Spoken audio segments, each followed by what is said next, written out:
فجر کی نماز کے وقت کا حیران کن پوشیدہ راز جس کے آگے سائنس بھی ہار مان چکی ہے۔ کبھی آپ کے ذہن میں یہ سوال آیا کہ اللہ نے ہمیں فجر کے وقت جاگنے کا حکم کیوں دیا ہے؟ کیا آپ جانتے ہیں کہ اس وقت کے پیچھے کیا راز ہے؟ بسم اللہ الرحمن الرحیم۔ السلام علیکم محترم ناظرین، اللہ کے حکام کو بجا لانے اور ممنوعات سے اجتناب برتنے کا نام بندگی و عبادت ہے۔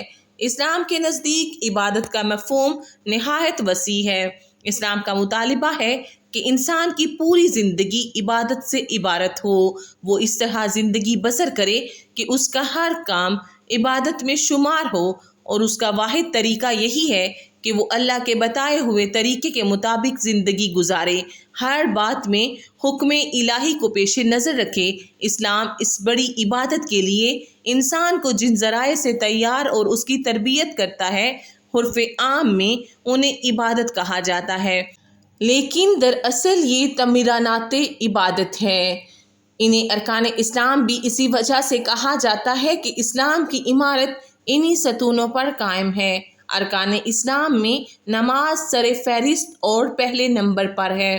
ان تمام عبادات میں نماز کو جو اہمیت و فضیلت حاصل ہے وہ کسی بھی صاحب ایمان اہل نظر سے پوشیدہ نہیں ہے۔ نماز کی اہمیت کا اندازہ اس بات سے لگائیں کہ قرآن کریم کے ہر پیغام میں صلاۃ یعنی نماز کا لفظ حرف جلی میں موجود ہے۔ ایمان کے بعد سب سے اہم رکن جس کا مطالبہ اہل اسلام سے کیا گیا ہے وہ نماز ہی ہے۔ نماز مسلمانوں کی دینی پہچان اور امتیازی نشان ہے۔ یہی وجہ ہے قرآن و حدیث میں اس کی ادائیگی پر بہت زیادہ زور اور ترک پر وعید موجود ہے۔ بفرمان نبی صلی اللہ علیہ وآلہ وسلم، نماز کی دین میں وہی اہمیت ہے جو انسانی جسم میں سر کی ہے۔ مومن اور کافر کے درمیان امتیاز کرنے والی چیز نماز ہے، لہذا جس نے اسے چھوڑا اس نے کفر کیا۔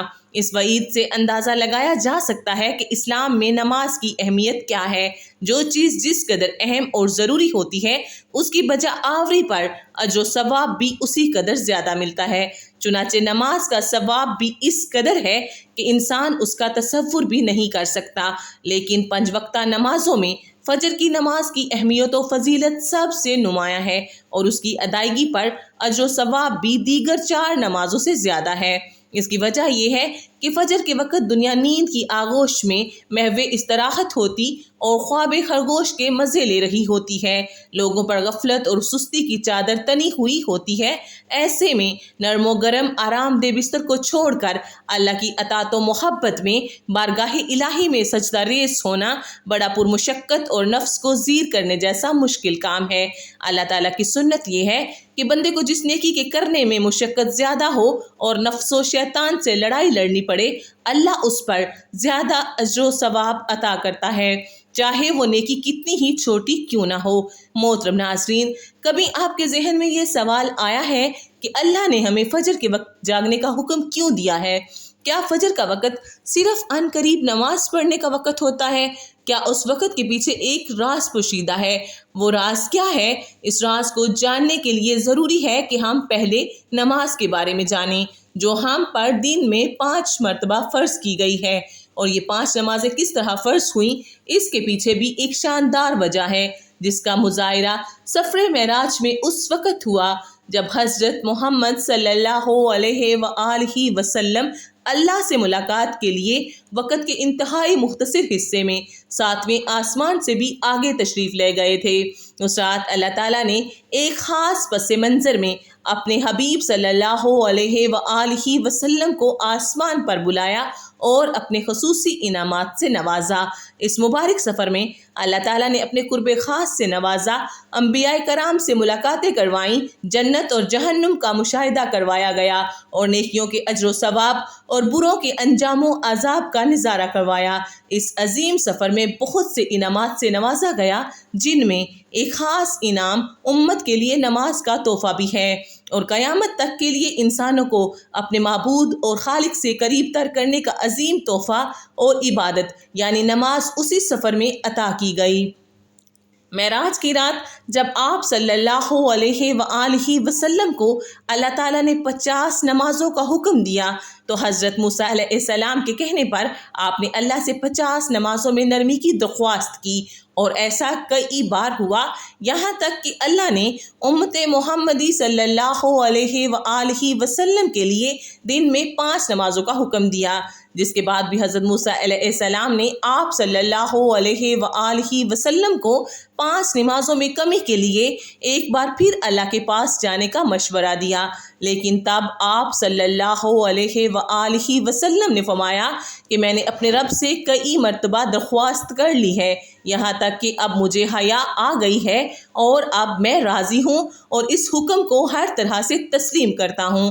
محترم ناظرین، ہر نماز پڑھنا ضروری ہے، اور یقیناً آپ کے لیے بھی نمازوں میں سب سے زیادہ مشکل نماز فجر کی نماز ہوگی، جس میں نیند کا غلبہ اس قدر ہوتا ہے کہ انسان بمشکل اٹھ پاتا ہے، لیکن دن کے اس خاص حصے میں جو راز پوشیدہ ہے اسے جب آپ جانو گے تو یقین کریں کہ آپ فجر کی نماز کبھی چھوڑنا نہیں چاہیں گے۔ یہاں نماز فجر کے کچھ فضائل سماعت فرمائیں۔ 5 نمازوں میں سب سے اہم نماز فجر کی ہے۔ اس کی اہمیت کا اندازہ اس بات سے لگائیں کہ اللہ تعالیٰ فجر کے وقت کی قسم اٹھاتے ہیں اور فرماتے ہیں، قسم ہے فجر کی اور 10 راتوں کی جو جفت اور طاق کی اور رات کی جب وہ چلنے لگے، یقیناً اس میں عقل مند کے لیے بڑی قسم ہے۔ حضرت عائشہ صدیقہ رضی اللہ تعالیٰ عنہ سے روایت ہے کہ حضور اقدس صلی اللہ علیہ وآلہ وسلم ارشاد فرماتے ہیں کہ فجر کی 2 رکعتیں دنیا و مافیہ سے بہتر ہیں۔ یاد رکھیں کہ فجر کی باجماعت نماز ایک مسلمان کی صداقت اور اس کا ایمان پرکھنے کی کسوٹی ہے۔ حضرت عبداللہ بن عمر رضی اللہ تعالیٰ عنہ فرماتے ہیں، اگر ہم فجر اور عشاء کی نماز میں کسی آدمی کو نہ پاتے تو اس کے بارے میں اچھا گمان نہیں رکھتے تھے۔ فجر کی نماز جہنم سے حجاب ہے۔ آپ صلی اللہ علیہ وآلہ وسلم نے فرمایا، جو شخص سورج نکلنے سے پہلے اور سورج ڈوبنے سے پہلے کی نمازیں یعنی فجر اور عصر پڑھتا ہے وہ ہرگز جہنم کی آگ میں داخل نہیں ہوگا۔ فجر کی نماز جنت کی ضمان ہے۔ رسول اللہ صلی اللہ علیہ وآلہ وسلم نے ارشاد فرمایا، جو شخص 2 ٹھنڈی نمازیں یعنی فجر اور عصر پابندی سے پڑھتا ہے وہ جنت میں داخل ہوگا۔ فجر کی نماز نہ پڑھنے پر وعید۔ حضرت عبداللہ رضی اللہ تعالیٰ عنہ سے روایت ہے کہ جناب رسول صلی اللہ علیہ وآلہ وسلم کے سامنے ایسے شخص کا تذکرہ کیا گیا جو صبح ہونے تک سوتا رہتا ہے یعنی فجر کی نماز ادا نہیں کرتا، تو آپ صلی اللہ علیہ وآلہ وسلم نے ارشاد فرمایا، ایسے شخص کے کانوں میں شیطان پیشاب کرتا ہے۔ محترم ناظرین، اب یہ سوال پیدا ہوتا ہے کہ فجر کی نماز کے لیے کس طرح اٹھیں۔